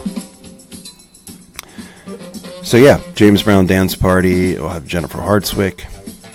It'll have Deitch and Isaiah Sharkey. It's a dream I had for a long time when we hear those two guys play together. Isaiah plays in D'Angelo's band, The Vanguard. He's probably the funkiest guitarist on the scene right now. No disrespect to any of my other faves, but Isaiah's got this chicken scratch shark thing that, you know, makes people all kinds of hot and bothered. So just been kind of dreaming about that. And now it's happening, so I'm angling to stick around so I can catch that, along with the Break Science and Swagism. And then, of course, we got a double reunion on the Monday after JAZZFEST. Papa Grows Funk came back together last year to Patina's. It was wildly successful and well-received. They're doing it again. The Nth Power has always had the Monday after JAZZFEST gig. And this year, they are calling in the old troops and bringing back Nigel Hall and Weedy Brema for a Nth Power reunion of the OG lineup, which is driving me nuts that I'm scheduled to fly out before this happens. So looking to change my itinerary possibly, but if you see me down there, don't hold me to it. It's more complicated than that, but nonetheless, probably the show that I might most be looking forward to would be the Nth Power reunion show. That lineup of that band was supernatural, a spiritual awakening of epic proportions. And while I love what they've done subsequent to those guys departing, what they did as a unit, the Nth Power, 2013, 14, 2012, 2013, 2014 was truly special and unforgettable, and lucky us, we'll get to revisit and relive that glory on the Monday after JAZZFEST at the Blue Nile with the Nth Power reunion show. So there you have it. That's a rundown of like a dozen or so shows that I am stoked about, and there's a ton more local music that should get a spotlight as well. I find that I catch most of my New Orleans-centric stuff during the fairgrounds, but I'm going to make sure that I catch more than a couple in the evening as well. I want to make sure I get to see Soul Brass Band. I want to see Weedy Brahma's Hands of Time. I definitely want to try to check in with Keith Bernstein's Kettle Black, which is a young cat that I know from back on the East Coast who's been living in New Orleans for a decade and has a great band with Raja and Luke Caranta. They'll be playing at the fairgrounds. New Orleans Klezmer All-Stars is a must. Any number of the brass bands. I really love To Be Continued. So yeah, the Quickening and the Iceman Special, as I mentioned. And of course, anything that Ian, Ivan, John Groves, John Cleary, and the list goes on. Billy Ayuso, Eric McFadden, just cats that I want to make sure I catch up with and catch something that they're getting into. So there you have it. That's my sort of off the top of my head, loosely connected JAZZFEST After Dark 2019 preview on the Upful LIFE Podcast, episode 15. Looking forward to seeing all you folks on the Crescent City streets in just a few Short Days.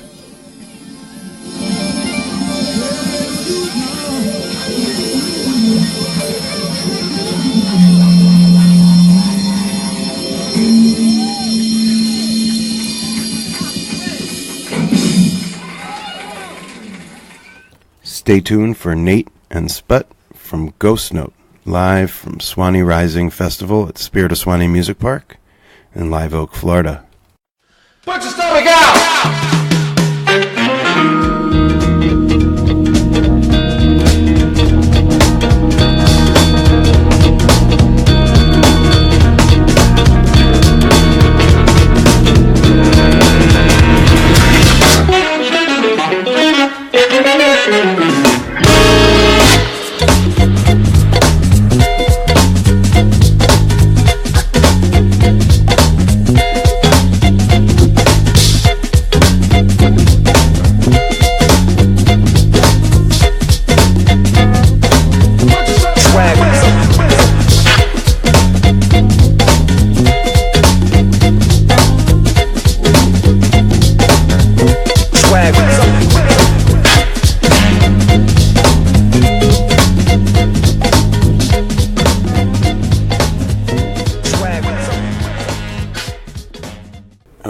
Live here, Spirit of Swanee Music Park. I'm your host, B. Getz. I'm here with Nate Worth and Robert SPUT Seawright from Ghost Note. Yes, sir. What's up? What up? Yeah, super stoked that you guys made a few minutes this afternoon. You guys just breezed into town. You got a couple sets here this weekend, and want to just talk a little bit about introducing folks to the Ghost Note project and what they can look forward to in New Orleans in a couple of weeks, and just in general, tell us a little bit about the vision of this band. How did you guys conceptualize it and put it together? Well, it all started with us meeting in this other band you might have heard of called Snarky Puppy.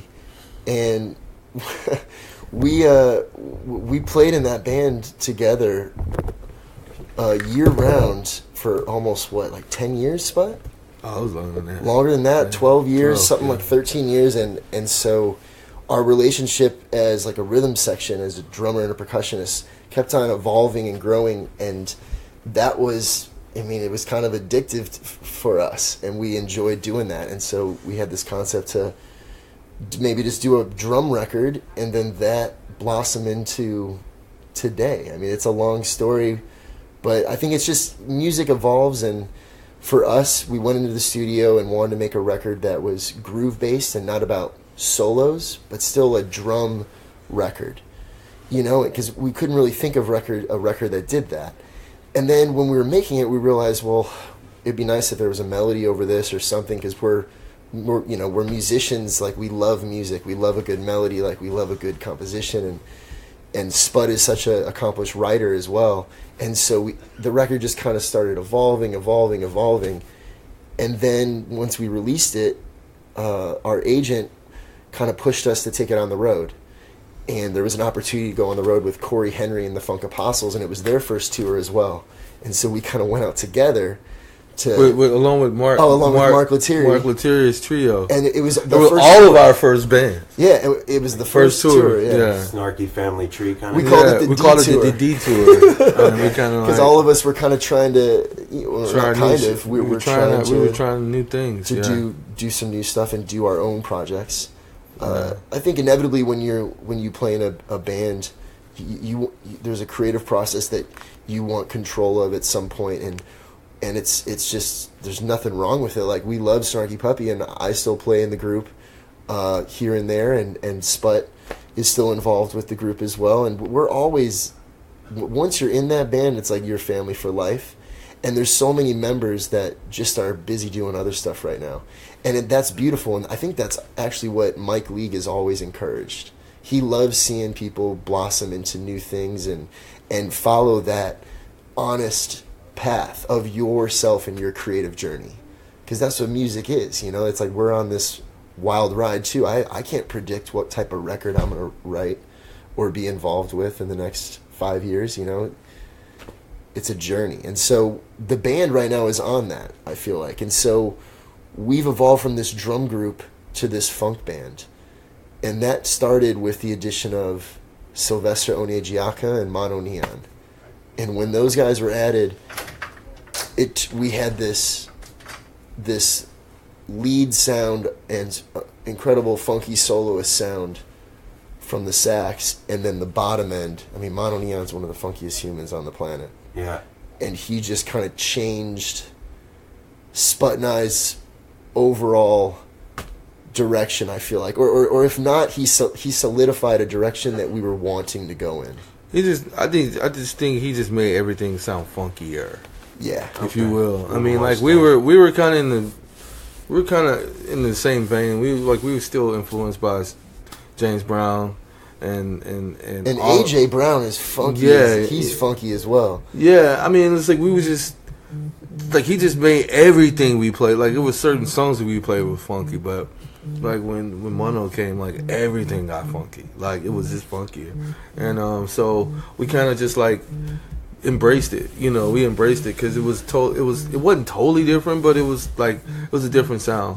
It was a different sound, and it was morphing into something new and so, you know, having him, and then we added other guys too, you know, to you know, Jonathan Moniz and Xavier Taplin. Once we added the keyboard element to the band, it was it was blast off. My brother Nick Worth, he goes by Galaxy as well. Yeah. He was involved early, right? Yes, he was involved in the original touring group and sort of phase one, I guess, of the touring band. Which is why Swagism became what it became, because Nick was phasing out because he had started his own band and he was detouring to do his own shit.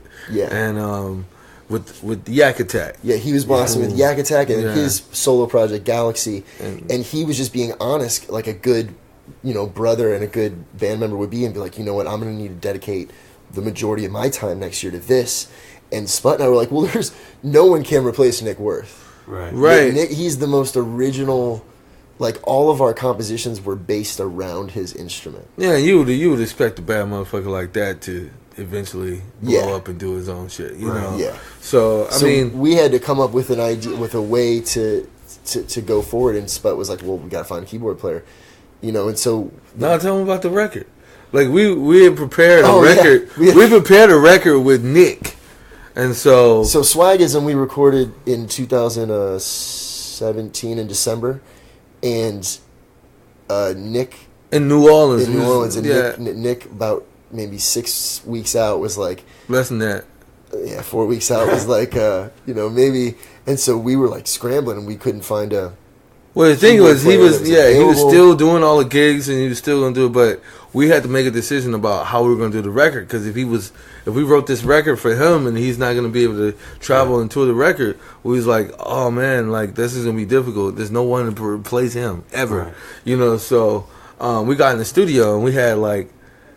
We had this time booked in the studio, and we had like we had 2 weeks, music. I think, like 2 or 3 weeks to write music. Yeah. And SPUT and I were just laughing about it at first, and he was like, okay. And he kind of dug deep in stuff that he had written over the last few years, and our sax player, Sylvester Onyejiaka, did the same thing. And I had like a fragment of a couple of songs, and Mono Neon wrote a song. And so we got in there, and we literally got a dry erase board up, and we're like, all right, guys, what do we got? Let's make a to-do list of priority. Like, how many songs do we have now? And we had 13 on the board or something, right? 14. We got 14 songs, 14 ideas, pieces of ideas. Okay. And then we, as a band, made. I mean, like, I've been a part of a lot of great sessions, you know, especially with Snarky Puppy. And some of those sessions, you would leave after a song because, you know, you were doing live takes, and you would just feel that was like, oh shit, that was like one of the most amazing experiences I've been a part of. And I had that feeling many times at the Parlor Studio during the Swagism record. Epic times. We had some guys come in from New Orleans, Weedy, people kept on Nigel passing Hall. through. Right. Yeah. It was just a beautiful, natural session, and it just, everything went well. And we got 80% of the work done we set out to do. Yeah, maybe 85, but that is like a serious accomplishment. Yeah. Yeah, and then we went to LA, got inspired again, and we recorded some stuff in LA at 206 Studios. And my friend Ben Burgett's, our really good friend Ben Burgett's studio. Yeah, he's also sort of studio. extended family of the band. He does recording and engineering, and he's also an amazing sax and trumpet player. So he'll step in if some of the guys got to do other gigs or because it's today in the music world it's like that. Like everyone is doing something that's theirs because you got to be a solo artist, and we're instrumentalists, but we got to be our own solo artists. Right. And you have to market yourself like that, and you have to start your own project. You have to write your own music, and so our guys are doing that, and it's just casting out a web. And so Ghost Note now is becoming this. It's something to be something to feel, man. I mean, like the guys got some music going on. Xavier sings as well. Yeah, like, Xavier plays with Toto too now, and Xavier plays with Toto. But we're, for the Swagism show in New Orleans, we're trying to recreate that vibe that we had in the parlor. Okay.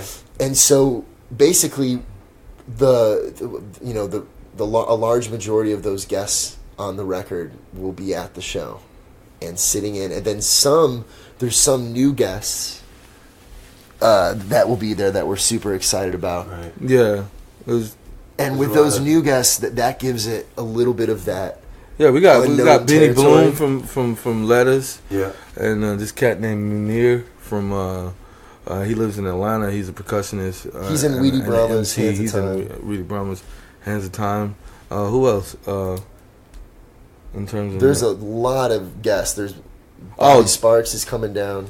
Yeah, I mean we got a couple surprise guests that we can't tell you about. Yeah, we can't tell you about, but yeah, we're very excited about the guest. We can say that we are. You're talking about Grammy Award winning producers and one of the the greatest jazz musicians of our time. Yeah, going to be there. Yeah, we are. So we're very excited. We're very excited, and at the same time, but like now that we have the record Swagism, we've been able to perform it and tour it, and it's developing to some crazy psycho funky, times, and we have fun on stage, a lot of energy, and we try to bring it as much as we can because we are fans of each other's first. And we enjoy. Yeah, it's literally a party on stage. It's like and so I mean, like whatever audience is in front of that is gonna have a great time because we're always feeding it and giving it, giving all the energy and receiving it as well. So, and you guys invested a lot of yourselves in the music community in New Orleans. Like you've been coming down there, Snarky, doing this spectacular night at the Nile for years. Yeah. So it's kind of appropriate that you're going to rebuild this record there. It's appropriate. Recorded it there, and you know what? It's very special. NOLA is very special to us because it's the first city we ever sold out in. There you go. Gas. Oh yeah, for Ghost Note at Gasa. For Ghost Note, yeah. And it's also, it's a city that we have so many friends in that are friends that live there, and another extended member of the band, Alvin Ford Jr., he'll be there that night. He lives there, and man, JAZZFEST too is special. Like, how many years in a row have you been going to JAZZFEST, man? This is year number 6 for me. I was going to say 5 or 6 for me as well. And at first it was, this is my vacation, and then soon it was like, oh, well, wow, people are asking me to do gigs with them while I'm down here, and next thing I know, I'm playing every day at JAZZFEST, and SPUT is playing every day, multiple times a day. I mean, we're down there almost like working now. This year, last year got a little crazy for me with the gigging, and so I toned it back a little this year. I'm doing about half, which is still a lot. Yeah, it's plenty. Yeah, you're putting your energy. You're never sleeping in JAZZFEST, right? And we're doing the Ghost Note stuff, which is, I mean, Swagism. First of all, we're playing the record from start to finish. So, if you're not familiar with the record, it's a double disc that we recorded. And so I'm talking about 19 songs. Yeah. And it's a lot. And on every song, there's a new guest. Okay. Or 2 new guests. You know, and so the flow of the night is just going to be one hit after the next, after the next, after the next, and surprise guest. So we're doing 2 sets, disc A and disc B. And some of those songs, about half the songs, we've never performed live. So that's what's exciting too. Yeah. And there's a lot of vocal tracks that we have on the record, and so those people are coming down, and we're going to have, you know, for once to perform with the vocals on the record. And and the rapping, and the MCs are coming down, so that's going to be super exciting. We're really excited about So Topic. He's such a force. It is like, he is fierce. Oh yeah, we got a dude named the new addition, Jermaine Holmes. Yeah, from D'Angelo's band. From D'Angelo's band is singing on the record now. Right. He's doing the song with So actually. Oh, nice. And Looking at the World. Yeah, so we kind of excited about that. And so if you're familiar with the record, if you're familiar with Ghost Note, you know that this is like a very strong, like, it's a high goal for us to accomplish. This is going to be an intense night of music with the amount of guests that we have. Yeah. But you're up for the challenge. I mean, you guys gig so hard, you've been on the road so hard that, you know, it ain't going to be anything for you. Oh yeah, we totally geeked about it. I mean, like, this is our last shebang. This is the end of the Smack 'em. This is the end of the Smack 'em tour. Yeah. Okay. And so it's that. Yeah. It's, man. I'm just, you know, last year we did maybe 70 or 80 gigs in the year, and this year we're set out to do over 130. And we're going back to Europe. We're going to Asia and Australia, New Zealand, and so we're starting to expand. And we're basically out on the road the whole time. It feels like we've been on tour since December 31st. Yeah, and we have. And off the stage, we're growing more together. So that is reflecting on stage. And there's all these things that we're coming up with. There's improvised moments that happen because of something funny that happened in the van, and the crowd likes to experience that kind of stuff because we love to experience that stuff. So we're out here just trying to play funk and have a ball at the same time, you know. Bring the positive energy. The evolution of the band, you know. So I saw one version when Nick was in the band, and then I saw when Mono was just kind of sitting in. He wasn't an official member. It was just like featuring Mono, and then I saw the 2 nights in Oakland and the Ivy Room in Albany, New York. Albany, California. Yeah. So it's been like, you know, about a year apart, and watching the band grow, and now we're going to get to see 2 sets here at Swanee. I was thinking on the drive over, like, first time I ever saw you guys play was here, like 2009, at the campground stage. My first time I ever saw Snarky, and you, like, blew minds. And, like, you always have fans in this region because of that experience and the people who came away from that. And now you get to do it again with Ghost Note here. And blow minds, because, you know, some people may know you from Snarky, some not, but everyone that walks away from this weekend is going to be a Ghost Note fan. It's a fact. Oh, cool. Oh, wow. You know, thanks, man. Well, we like to think that's one of the reasons why we're excited to be here, because for us, you know, we when we started the band, it was Bear Creek. It was Bear Creek, and we was like, man, I would love to do Bear Creek with our band, you know. Yeah. And so it's the same thing. It's the spirit. The spirit of Bear Creek. Swanee rising, rise from the ashes of Bear Creek. Like, we are pumped to be here. We love these grounds. We love Paul. Paul loves us too. So it's like it's really fun to be a part of his new endeavor. Lettuce homies. You know, we're excited about them. And we had a great time, right? You know, we had a great time together, and it was a nice matchup of music. And I think everyone that caught us supporting Lettuce in January on the East Coast would agree. So good that it might happen again. I hope you bring for the fall. We felt a little left out in California, I'll tell you that. Oh, really? We got Ghost Note, we got Lettuce, but not together. Oh, yeah.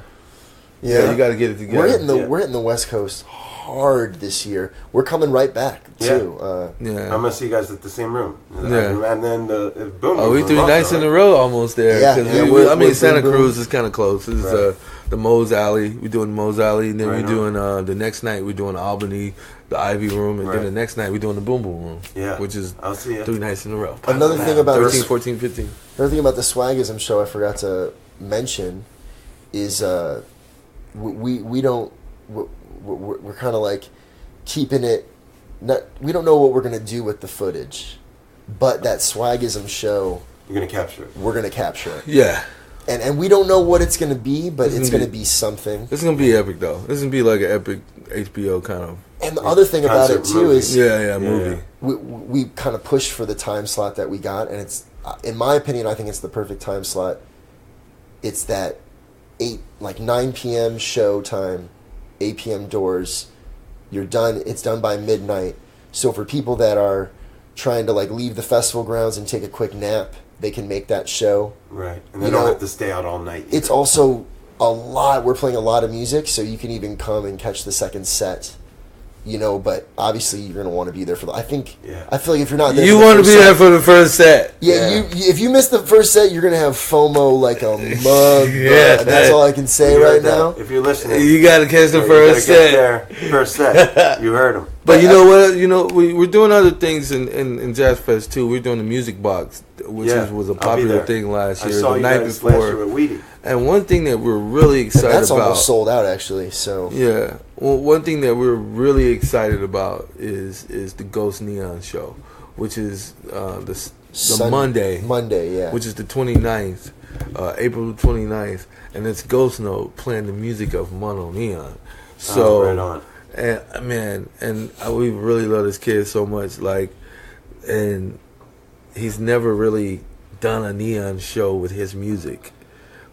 With playing his records, Right. And so it's going to be his first endeavor. He's going to be singing and playing. It's crazy because, what we're doing at JAZZFEST, I think, is what a lot of bands like to do, and this is what we like to do, is we're playing 3 times, but the only time you can hear Ghost Note as Ghost Note is the Swagism show. Right. Yeah. At the Music Box Village, we're doing a completely different lineup. We have a lot of special guests from New Orleans that are going to be a part of it. That's a different show, yeah. And it's a different show because Sput's playing on Sput's being on he's on trash drums, and I'm on weird metal. They're building me a metal thing to play. Like a contraption. I can't wait.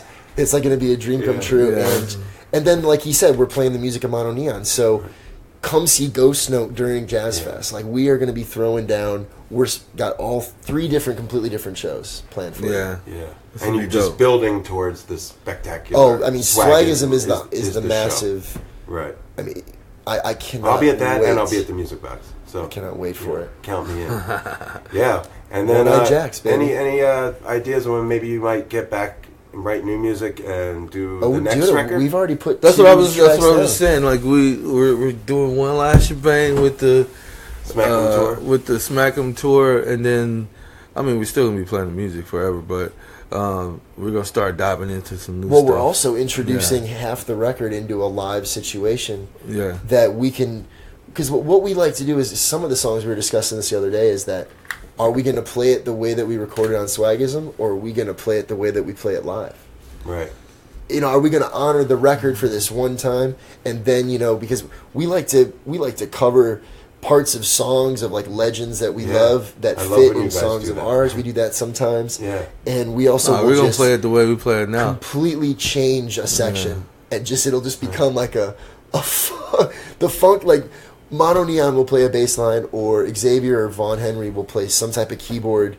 One of the members plays something, and then that section forever, or at least for a few weeks on tour, is changed. Yeah. And so spirals out of control. One riff can we are change the whole constantly hungry because no one. We don't want to play the same song every night. Y'all don't mind if we get funky, do you? Y'all don't mind if we get funky, do you? Good, because that's what we're going to do all night. Mono Neon on bass, ladies and gentlemen.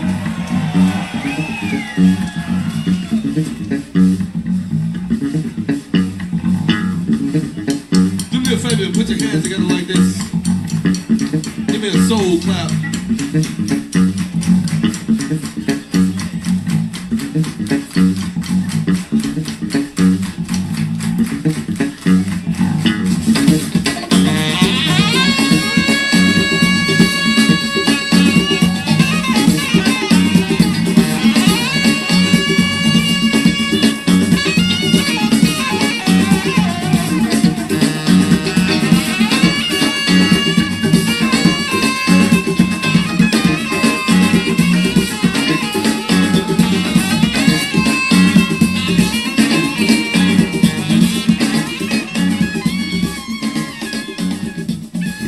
Yes, indeedy.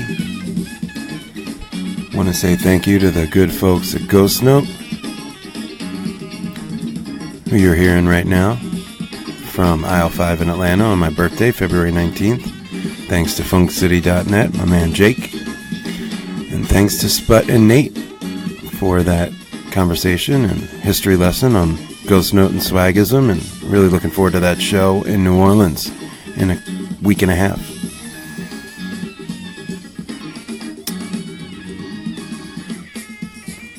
Now we're going to get to the Vibe Junkie Jam of the Week.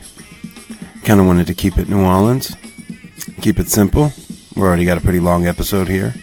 So, I want to thank Eddie Roberts. I want to thank Ghost Note, Swanee Rising, Path to Panacea T, and now we'll get to the Vibe Junkie Jam of the Week. And I'm going to go with the Prince of the Piano, New Orleans' own James Booker. And we're going to hear one of his classics, Slowly But Surely, live from Germany in '76, where he made a live record. He was at his absolute finest. The ghost of Booker kind of haunts me when I visit New Orleans, and I don't know, wanted to just take a moment instead of playing something of the now or super current. Just wanted to kind of offer a deep bow to the Crescent City and the musicians and the culture that built this place that we love to frolic. We talked about some of the issues at play with Derek Smoker, and I believe that was episode 4 or 5. But, I just want to pay some respect and honor the culture and heritage of New Orleans by playing this amazing James Booker performance, Slowly But Surely, for the Vibe Junkie Jam of the Week. And with that, we'll wrap it up for episode 15. It'll be either 2 or 3 weeks till we get to the next episode, depending on how JAZZFEST pans out and so forth. But I appreciate everybody's patience and support. We love the reviews on iTunes. You can reach me at b.gets@upfullife.com if you have any comments, critiques, suggestions. We're open to them. But for now, we're going to sign off on episode 15 of the Upful LIFE Podcast with the Vibe Junkie Jam of the Week from James Booker, Slowly But Surely. I'm your host, B. Getz, and we'll see you next time.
use, it won't be no use, because the world will be going all around and round and slowly getting back together. Oh, I know it's gonna get back together right now. Wow, wow, wow, wow. I know it's gonna get back together slowly but surely, right back together now. Wow, wow.